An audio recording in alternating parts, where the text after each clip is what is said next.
अस्सलाम वालेकुम। आज मैं आपके साथ छली को उबालने का बिल्कुल सही तरीका शेयर करूँगी।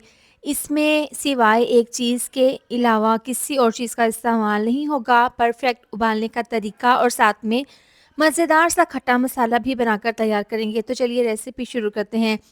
यहाँ पर है छल्ली। सबसे पहले इसकी हमने सफाई कर लेनी है। इसको ख़रीदने का तरीका ये है कि आपने हरे पत्तों वाली छल्ली इस तरीके से ख़रीद लेनी है। उसके बाद आपने इसके छिलके इस तरीके से उतार लेनी है। अच्छा, बाज़ दफ़ा ऐसा होता है कि बाज़ लोग छिलके समेत ही छलियों को उबाल लेते हैं, लेकिन ये तरीका बिल्कुल भी सही है नहीं है। इसको उबालने का सही तरीका ये है कि आपने सबसे पहले छिलका अच्छे से उतार लेना है। इसके अंदर जो बाल होते हैं, इसको आपने अच्छे से बालों को साफ़ कर लेना है।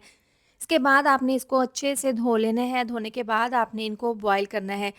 तो यहाँ पर देखें बहुत ही ज़बरदस्त सी हमारी छील ली है हमने। और यहाँ पर देखें आपने कच्चे दाने वाली छल्ली लेनी है, पक्के दाने वाली नहीं। अब सबसे पहले तमाम छल्लियों को डाल देंगे प्रेशर कुकर में। इसको मैंने अच्छे से छील कर इसके ऊपर जितने भी बाल थे, इसको साफ़ करके धोकर प्रेशर कुकर में डाल दिया है। अब इसमें पानी डाल देंगे इतना कि छलियाँ पानी के अंदर अच्छे से डिप हो जाएँ। अब इसमें डाल देंगे 1 से 2 चम्मच नमक, क्योंकि हल्का-सा इसमें साल्टी फ्लेवर आ जाएगा जो कि बहुत अच्छा लगेगा। इसमें आपको दूध वगैरह डालकर उबालने की बिल्कुल भी ज़रूरत नहीं है, बस आपने हल्का-सा नमक डालना है पानी में और छलियों को उबाल लेना है।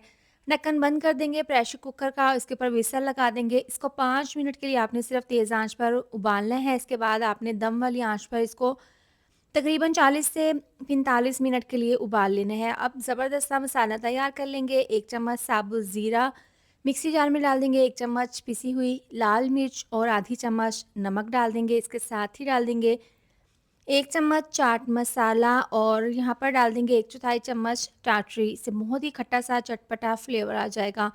अब मिक्सी जार में मसाले को पीस लेंगे इस तरीके से। देखिए बहुत ही चटपटा सा मज़ेदार सा हमारा मसाला तैयार है। और यहाँ पर देखें 40 मिनट के बाद प्रेशर कुकर का ढक्कन खोल लिया है। बहुत ही सॉफ्ट, बहुत ही नरम हमारी ये मछलियाँ बॉयल हो गई हैं। अच्छा, अगर आपकी छलियाँ 40 मिनट के बाद भी सॉफ्ट ना हो तो आप दोबारा से प्रेशर कुकर का ढक्कन बंद करके 10 से 15 मिनट के लिए दोबारा से बॉयल कर लें। लेकिन यहाँ पर बहुत अच्छे से सॉफ्ट हो गई हैं, इसका दाना बहुत अच्छे से नरम हो गया है। अब तमाम छलियों को निकालेंगे, अभी ये काफ़ी गर्म है। तो आपने इस तरह से लेमन इस तरह से स्लाइस मसाले के अंदर डिप करके इस तरह से छल्ली के ऊपर लगाकर इस तरीके से आपने छल्ली को सर्व करना है। यकीन करें बहुत ही ज़्यादा टेस्टी मसाला लगाकर, लेमन का रस लगाकर आप इसको खाएँ, आपको बहुत मज़ा आएगा। तो इसको ज़रूर बनाएँ। इसके साथ ही वीडियो अच्छी लगी हो तो लाइक, शेयर, सब्सक्राइब कर दें। मिलते हैं नेक्स्ट वीडियो में। अपना बहुत सारा ख़्याल रखें। अल्लाह हाफ़िज़।